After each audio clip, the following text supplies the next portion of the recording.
Hello बच्चों, आप सभी को नमस्कार। कैसे हैं आप सब? हमें उम्मीद है कि आप लोग अच्छे होंगे। आप इस क्लास में बेसिक टू एडवांस मैथ पढ़ेंगे, बेसिक से एकदम। और इसमें आपको मैथ, जो बच्चा कमज़ोर रहेगा तो उसको पूरी क्लास देखना पड़ेगा। अगर सभी क्लास देख लेगा वो तो उनके मैथ क्लियर हो जाएंगे। ठीक है, इसमें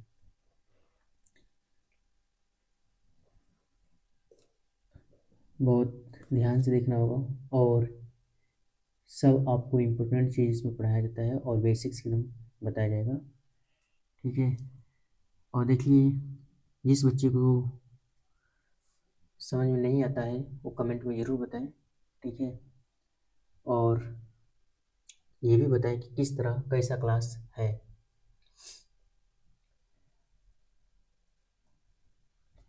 इस क्लास को लेने के बाद आपको नवोदय भी इसी पर पढ़ाए जाएंगे। ठीक है, नवोदय का भी क्लास चलेगा था। आप इसे शेयर ज़रूर कीजिए, क्योंकि शेयर करेंगे तो हर बच्चे के पास पहुंच जाएगा। और जो चैनल को सब्सक्राइब नहीं किए हैं वो बच्चे चैनल को सब्सक्राइब कीजिए, इसलिए कि आपको सबसे पहले क्लास मिल सके। ठीक है, जैसे ही हम अपलोड करेंगे वो क्लास आपको सबसे पहले पहुंचेगी। ठीक है, देखिए अब हम बताने जा रहे हैं एलसीएम और एचसीएफ। एलसीएम देखिए इसमें क्या है, लिस्ट कॉमन मल्टीपल, यानी लघुत्तम समवर्तक इसको बोलते हैं। ठीक है, ये सब हम लिख दिए इसलिए कि क्लास वीडियो बहुत बड़ा हो जाएगा, इसलिए लिख दिए हैं कि ऐसे समझा देंगे, आप क्लास थोड़ा छोटा में हो जाएगा। ठीक है, इसकी वीडियो। अब देखिए एचसीएफ का होता है, एलसीएम होता है लिस्ट कॉमन मल्टीपल, लघुत्तम समवर्तक इसको बोलते हैं हिंदी में, या फिर लसा इसी को बोलते हैं। ठीक है, जो बोलते हैं लसा इसी को बोलते हैं। अब देखिए यहाँ पर एचसीएफ का है, एचसीएफ हाईएस्ट कॉमन फैक्टर होता है, जो महत्तम समवर्तक बोलते हैं, महत्तम समवर्तक बोलते हैं इसको। वही एचसीएफ को ही जीसीडी भी बोलते हैं, जीसीडी इसी को बोलते हैं। इसको ग्रेटर्स बोलते हैं, ग्रेटर कॉमन डिवाइजर बोलते हैं इसको। महत्तम समवर्तक ये भी होता है। ठीक है, तो ये आपको नाम से पहले पहचान हुई है। अब देखिए इसके बाद यहाँ पर एलसीएम क्या होता है, एलसीएम को पढ़ेंगे, फिर इसके बाद क्या बताएंगे, एचसीएफ को बताएंगे। ठीक है, तो आप एलसीएम अभी देख लिए क्या है। तो इसमें सबसे पहले अपवर्तक, ये सॉरी अपवर्त्य, अपवर्त्य या गुणज। ठीक है, इसमें क्या होता है, अपवर्त्य या गुणज। देखिए ये क्या होता है, इसमें होता है किसी संख्या का अपवर्त्य वह सभी संख्याएं होता है जिसमें इस संख्या से पूर्णतः भाग लग जाए। यानी जिस संख्या को हम लेंगे उस संख्या से भाग उसमें चली जाएगी तो क्या होगी, उसमें संख्या जो रहेंगे और उस संख्या से हम भाग करेंगे उसमें भाग चली जाएंगी संख्याओं में, तो वही उसका क्या होगा, अपवर्तक यानी गुणज।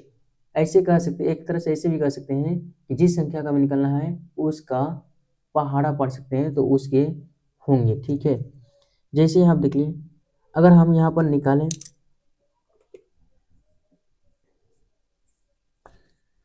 जैसे हमें निकालना हो 3 का अपवर्तक, अपवर्तक नहीं सॉरी अपवर्त्य।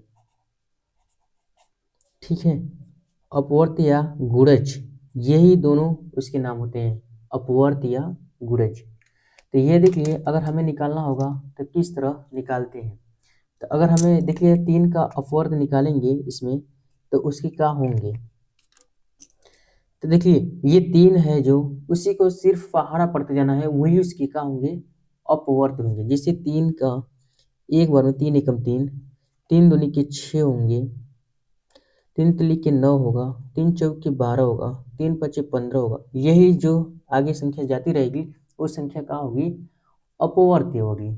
ठीक है, यही संख्या आपका अपवर्त कही जाएगी। अगर हमें देख लिए, अगर इसी तरह हमें निकालना हो 4 का अपवर्त्य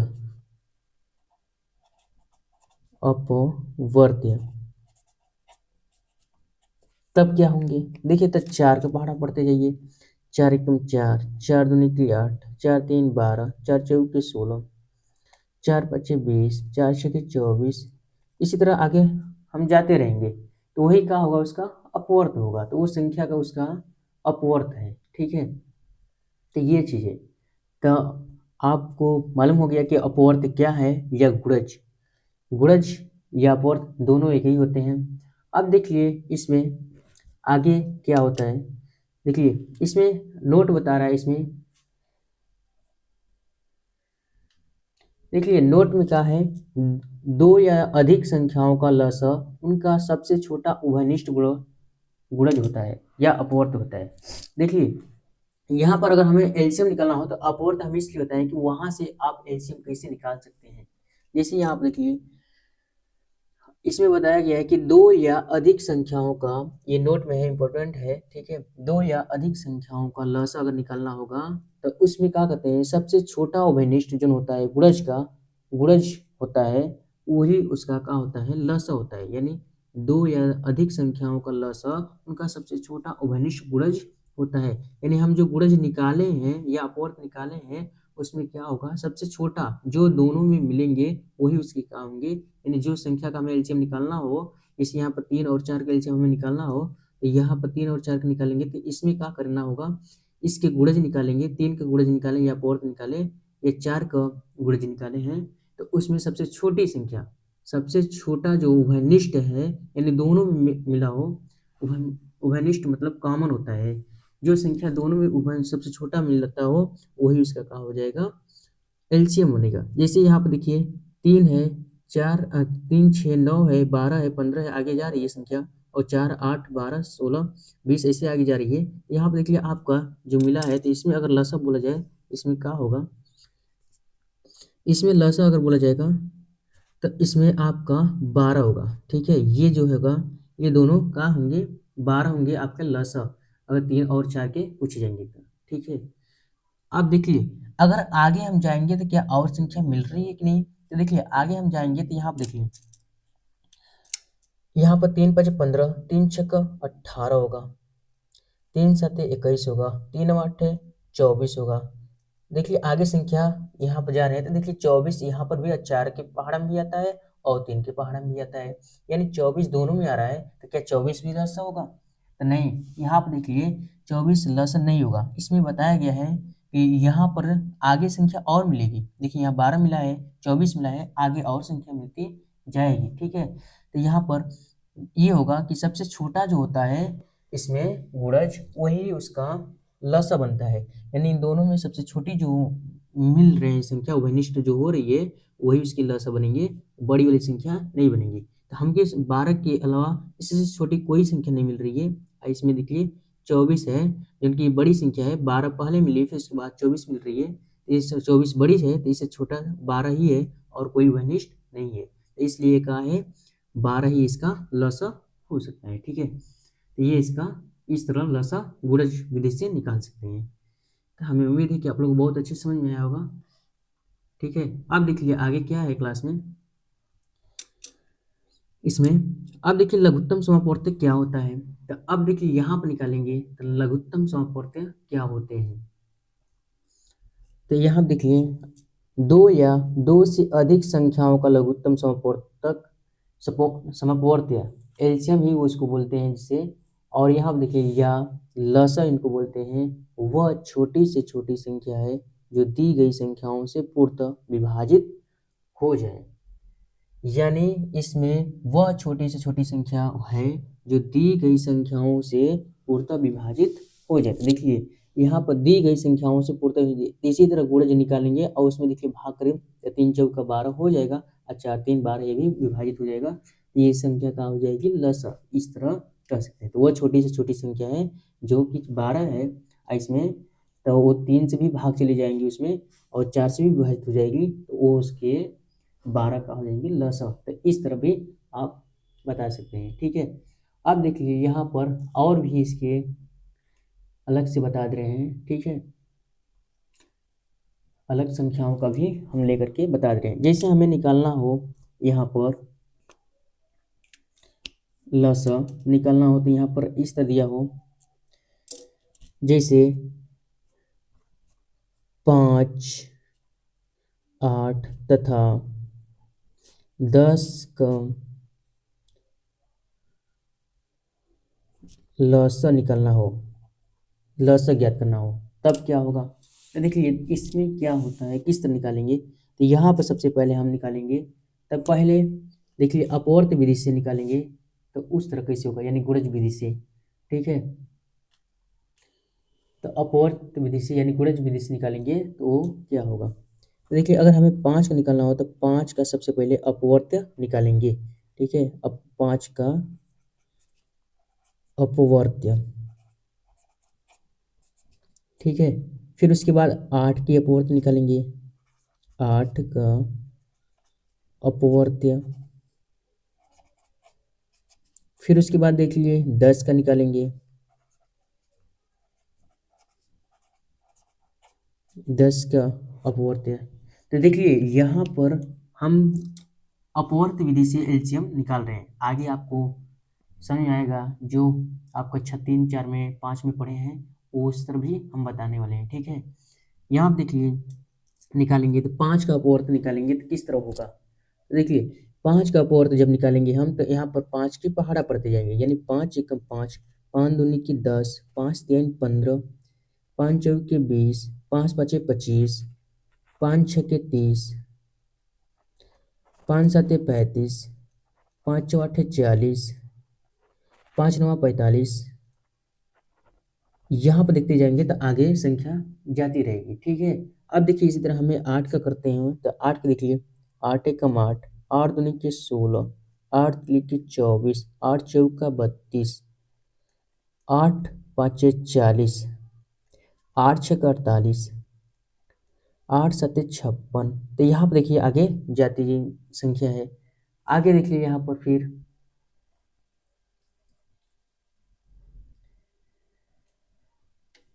यहाँ पर 10 का निकालेंगे तो 10 एकम 10, 10 दूनी के 20, 10 तीन 30, 10 चौके 40, 10 पाँचे 50, 10 सके 10 छके 60, 10 सते 70, 10 अट्ठे 80, 10 नवा 90, इसी तरह जाते जाएंगे। ठीक है, तो यहाँ पर निकालेंगे तो इस तरह होगा। अब देखिए इसमें हमें लसा निकलना है, तो लसा इसमें क्या होगी। तो हम देख रहे हैं यहाँ पर तो लसा कौन सी संख्या हो सकती है। तो देखिए यहाँ पर हम 5 के अपवर्त निकाले हैं, तो यहाँ पर देखिए 5 की ये अपवर्तक है, 8 की ये अपवर्तक है, यहाँ पर 10 के अपवर्तक हैं यानी गुणज हैं। ठीक है, अब इसमें लसा निकालेंगे तो कौन सी संख्या होगी। तो हम बताए हैं, देखिए इसमें बताया गया है कि 2 या 2 से अधिक संख्याओं का लघुत्तम समवर्तक या लसा वह छोटी से छोटी संख्या है जो दी गई संख्याओं से पूर्णतः विभाजित है, पूर्णतः विभाजित हो जाए। तो जो इसमें दिए गए हैं तो इसमें वो इसमें देखिए संख्या ये सभी इसके विभाजित कर देंगे। ठीक है, क्योंकि इसके गुणज हैं तो विभाज्य कर देंगे। अब देखिए यहाँ पर वो छोटी छोटी संख्या होगी जो उसमें क्या होगी, अपवर्त विधि से निकालेंगे तो उसके उसमें बताया गया था नोट में। देखिए यहाँ पर कि 2 या अधिक संख्याओं का लसा उनका सबसे छोटा उभयनिष्ठ गुणज होता है। अब देखिए इसमें सबसे छोटा उभयनिष्ठ गुणज कौन सा है। यहाँ देखिए 5, इसमें देखिए 40 है, यहाँ पर देखिए 40, और इसके बाद देखिए यहाँ पर 8 में देखेंगे तो इसमें 40 ये है, और देखिए यहाँ पर देखेंगे तो 40 यहाँ पर है। इसके मतलब हमें निकालना होगा। ठीक है, ये जो है तो ये 40 जो है ये का है, अपवर्त है, यानी इनके उभयनिष्ठ हैं तीनों में क्या है, छोटे हैं। इसके बाद कोई उभयनिष्ठ नहीं है। देखिए इसमें कोई भी उभयनिष्ठ नहीं है। इसमें 30 है लेकिन इसमें 30 है लेकिन इसमें भी नहीं है, इसलिए उभयनिष्ठ नहीं होगा। तीनों में उभयनिष्ठ, क्योंकि तीनों पूछा है तो तीनों में उभयनिष्ठ निकलना चाहिए। ठीक है, तो इस तरह होगा। इसमें देखिए 20 है, इसमें भी 20 है, लेकिन इसमें 8 के अपवर्त में 20 नहीं है, तो इसलिए भी नहीं होगा। तो यहाँ पर तीनों में देखिए मिल कौन सा है, उभयनिष्ठ कौन सा है, तीनों में 40 है। देखिए यहाँ पर भी 40 है, यहाँ पर भी 40 है, यहाँ पर भी 40 है, इससे छोटी कोई नहीं है। अब देखिए आगे निकालेंगे हम तो आगे ये संख्या जो जा रही है वहां पर देखेंगे तो वहां पर देखिए आगे आने वाली संख्या फिर से एक आएगी 80। ठीक है, तो वहां पर क्या होगी, 80 आएगी। तो वहां पर कैसे होंगे, ठीक है।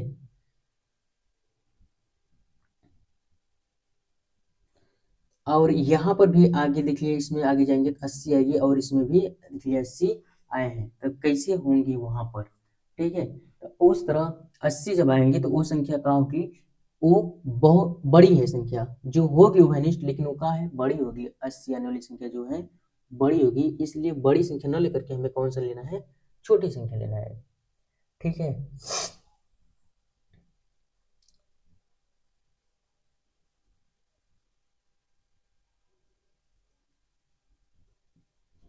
देखिए तो यहाँ पर किस तरह एलसीएम निकालना हो हमें, तो हम यहाँ पर निकालेंगे, तो देखिए 5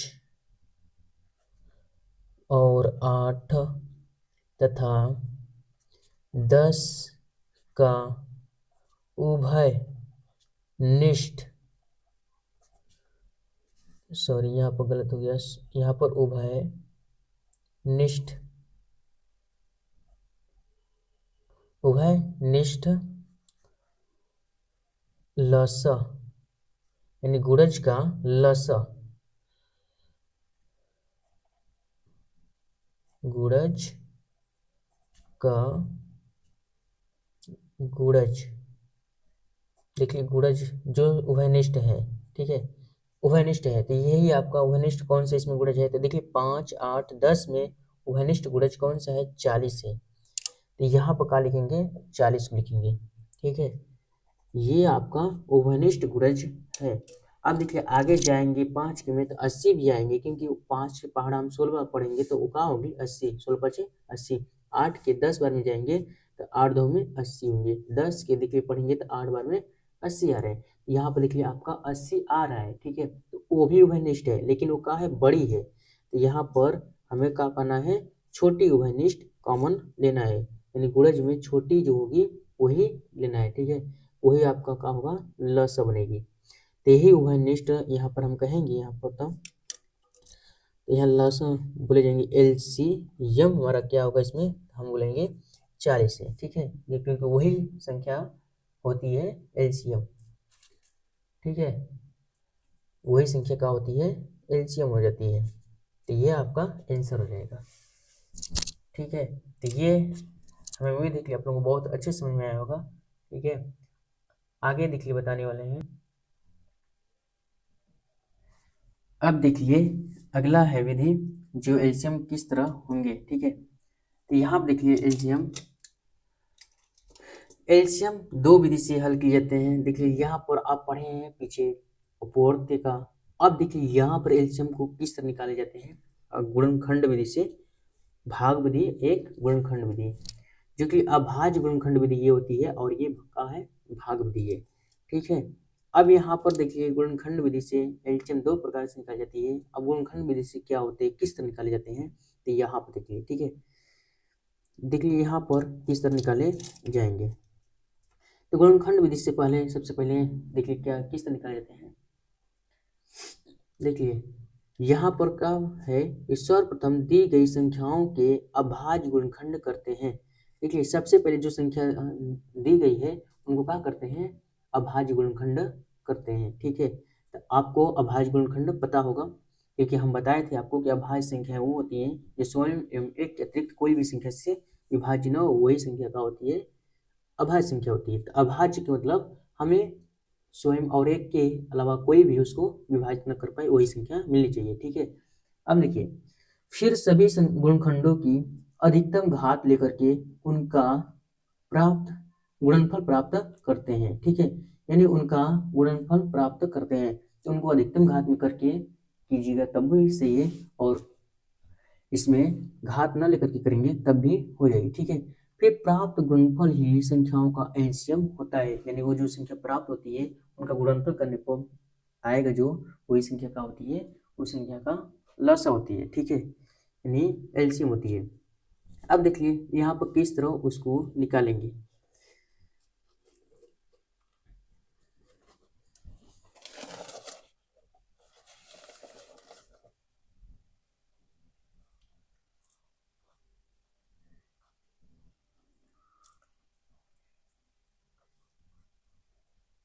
देखिए यहाँ पर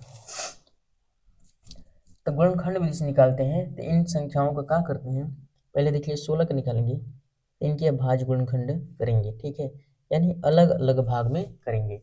तो 16 का निकालेंगे तो कितना आएगा, तो देखिए 2 गुणे 2 गुणे 2 देखिए 2 दूनी के 4, 4 दूनी के 8, 8 दूनी के 16, तो यहाँ पर आपका 16 का निकल गया, ठीक है। इसी तरह हमें निकालना होगा 24 का, देखिए 24 का निकालेंगे तो कितना आएगा, तो 24 का देखिए निकालिए, तो क्या होते हैं 2 गुणे 2 गुणे 2 गुणे 3, 2 दूनी के 4, 4 दूनी के 8, 8 दूनी के 24, तो ये देखिए 24 का निकल गया, ठीक है। इसी तरह 36 का निकालना है, तो 36 का कैसे निकालेंगे, तो यहाँ पर देखिए 36 का होगा, तो यानी पर देखिए 2 गुणे 2 गुणे 3 गुणे 3 होंगे, तो यहाँ पर देखिए 2 दूनी के 4, 4 3 12, 12 3 36, तो ये 36 हो गए, ये 36 का निकल गया। अब देखिए 54 का निकालेंगे, तो किस तरह निकालेंगे, यहाँ पर देखिए क्या होगा 54 का, तो यहाँ पर 2 गुणे 3 गुणे 3 गुणे 3। अब देखिए यहाँ पर 2 3 6, 6 3 18, 18 54, तो यहाँ पर देखिए 54 का निकल गया। तो यही देखिए चारों संख्याओं का हम अभाज्य गुणनखंड कर दिए, ठीक है। तो अभाज्य गुणनखंड करने के बाद अगर देखिए आप इस तरह नहीं कर पाएंगे, तो सबसे पहले इस तरह भी कर सकते हैं आप, देखिए जैसे यहाँ पर हम निकाल के बता दे रहे हैं, जैसे 16 का हमको निकालना हो, तो 16 का क्या करते हैं, अलग अलग संख्याओं का इस तरह निकालेंगे, अलग अलग निकल संख्याओं का, ठीक है। 2 से 2 8 है 16, फिर यहाँ पर ले जाएंगे 2 चौके 8, फिर यहाँ पर 2 दूनी के 4, फिर 2 एकम 2, देखिए ये जो आया है यही संख्या यहाँ पर लिखते हैं, ठीक है, जो भाग करते हैं, यानी 2 2 2 2, तो है ना, इसकी को गुणनफल में लिख देंगे, तो ऐसे अलग अलग संख्याओं का निकाल सकते हैं, ठीक है। अब देखिए यहाँ पर क्या होते हैं, यहाँ पर फिर सभी गुणनखंडों का अधिकतम घात करते हैं, तो यहाँ पर अधिकतम घात लेकर के उनका गुणनफल करते हैं, तो इनको घात के रूप में लिखिए। तो अगर हम घात के रूप में इसमें लिखेंगे तो देखिए किस रूप में बनेगा, तो यहाँ पर देखिए 2 का पावर 4 बनेगा, ठीक है। यहाँ पर बनेंगे तब कितना बनेगा, 2 के पावर 3 गुणे 3 बनेंगे, ठीक है, क्योंकि देखिए घात वो होते हैं जैसे जितनी बार में लिखते हैं उतनों उनके जितना बार में गुणनफल जिस संख्या का होता है उसकी पावर उतना होता है, ठीक है। इसे देखिए 2 का गुणा 4 बार हुआ है, तो यानी 2 की पावर 4 है, यहाँ 2 का गुणा 3 बार हुआ है तो 2 की पावर 3, और 3 लिख लिए, एक बार हुआ है तो 3 1, तो 3 की पावर 1 यहाँ कर सकते हैं, ठीक है। यहाँ पर देख लिए 2 की पावर 2 होगा और गुणे 3 की पावर 2 होगा, ठीक है, क्योंकि 3 दो ठे है, और यहाँ पर निकालेंगे तो 2 एक ही है तो एक ही रहेंगे और 3 की पावर 3 हो जाएंगे, ठीक है, तो ये होगा।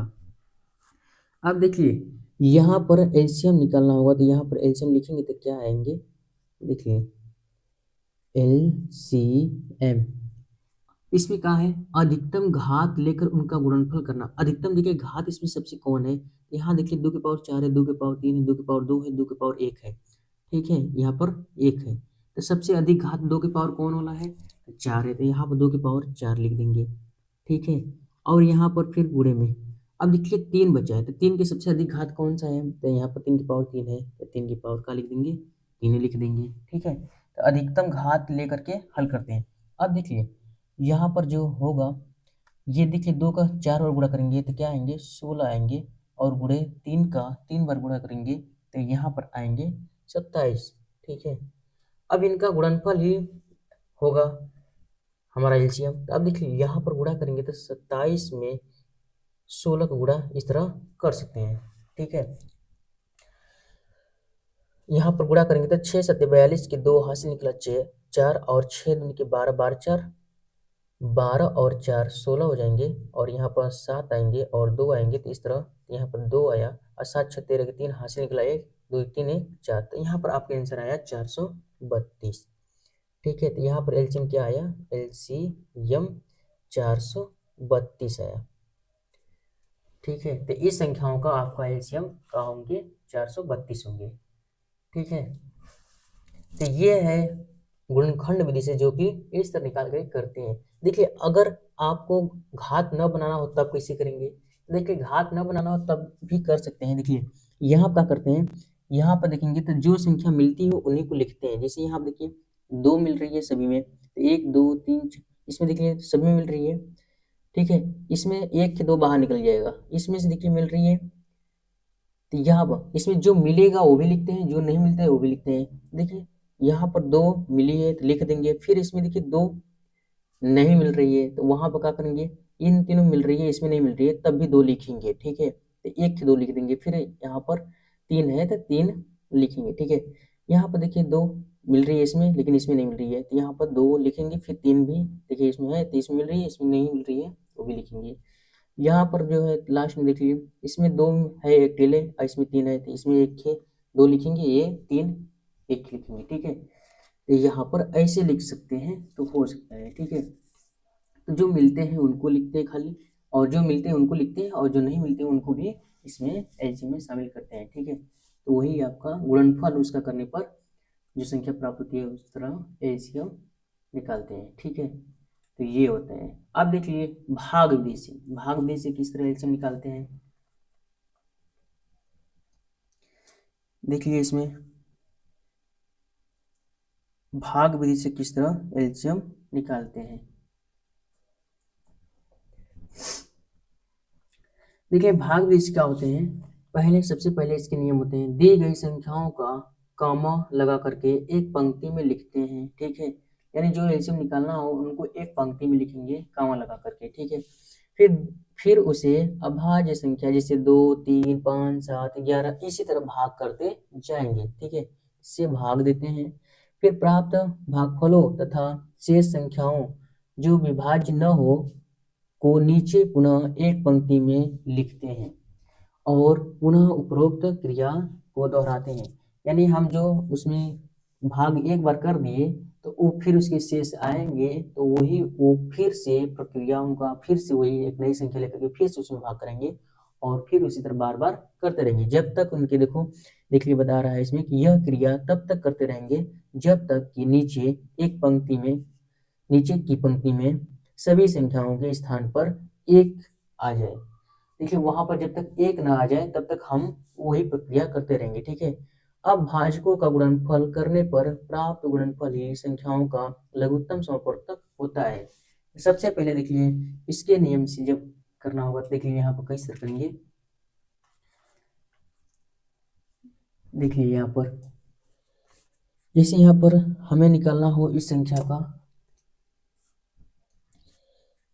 16 और 24 और 36 और 54 है तो इनको कामा में लिखेंगे। फिर इसमें देखिए इस तरह एक पंक्ति में बना देंगे, ठीक है। यहाँ पर इस तरह कर देंगे, ये पंक्ति में हो गया, ठीक है। अब यहाँ पर क्या करेंगे, हल करेंगे इनको।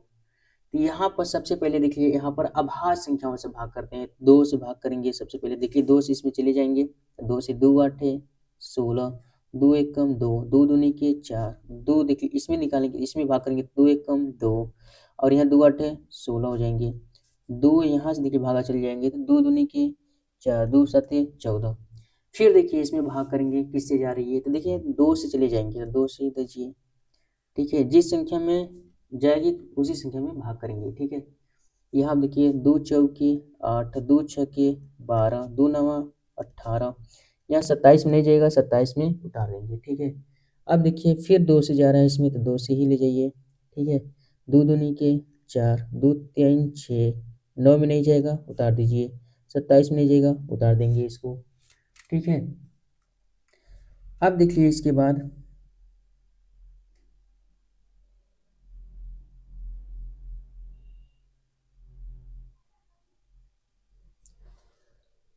यहाँ पर अब फिर से देंगे इसमें तो देखिए किससे जाएंगे, 2 से जाएंगे तो यहाँ पर देखिए 2 1 कम 2, 3 में नहीं जाएगा छोड़ देंगे, 9 में नहीं जाएगा उतार देंगे इसको भी, 27 में नहीं जाएगा उतार देंगे, ठीक है।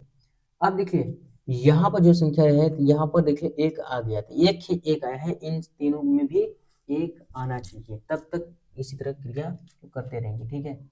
अब देखिए यहाँ पर फिर किससे ले जाएंगे, 3 से ले जाएंगे क्योंकि 2 से अब नहीं जाएगा, तब देखिए 1 है तो उतार देंगे, 1 है 3 एकम 3 चल जाएंगे, 3 3 की 9, 3 नवा 27 ये भी चल जाएगी, ठीक है। तो ये संख्या है। अब देखिए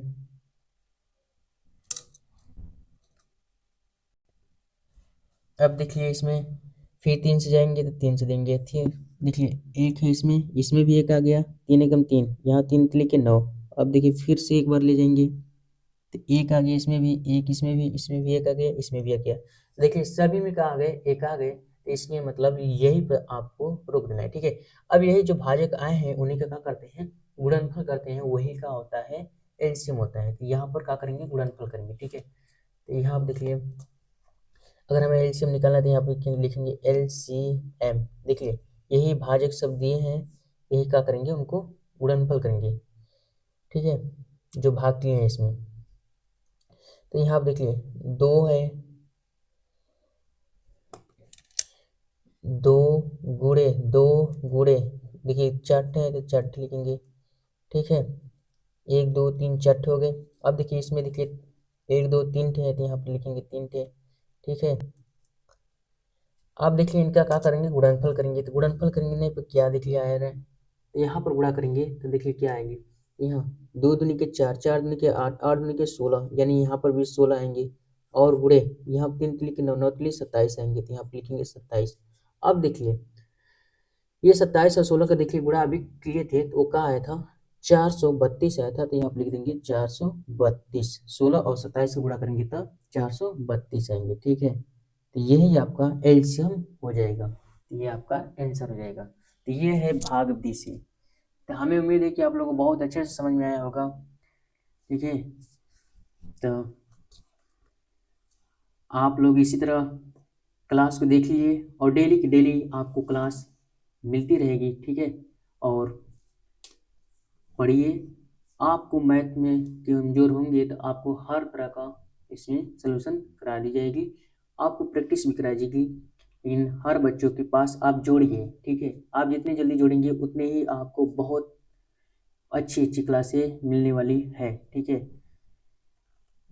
तो आप शेयर जरूर कीजिए, और आप चैनल को सब्सक्राइब नहीं किए हैं तो चैनल को सब्सक्राइब जरूर कीजिए, क्योंकि आपको हम जैसे ही वीडियो अपलोड करेंगे वो सबसे पहले आपके पास पहुंचेगी, ठीक है।